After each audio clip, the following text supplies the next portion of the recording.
welcome back to our channel. So today in this video we are going to discuss about how to recover your data from a corrupted USB stick. So without wasting much of our time, let's get straight into the video.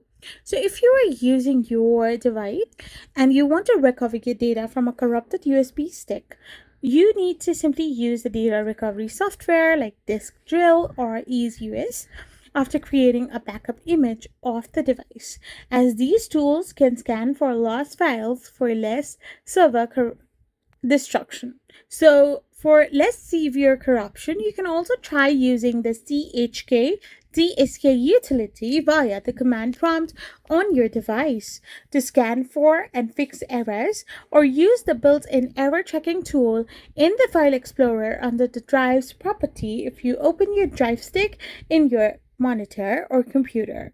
So if the USB is physically damaged, a professional data recovery service may be also necessary. So these are the way to recover data from a corrupted USB stick.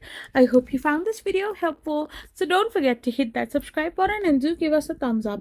We will be back again with more informative videos. Thank you for watching and stay tuned for our next video.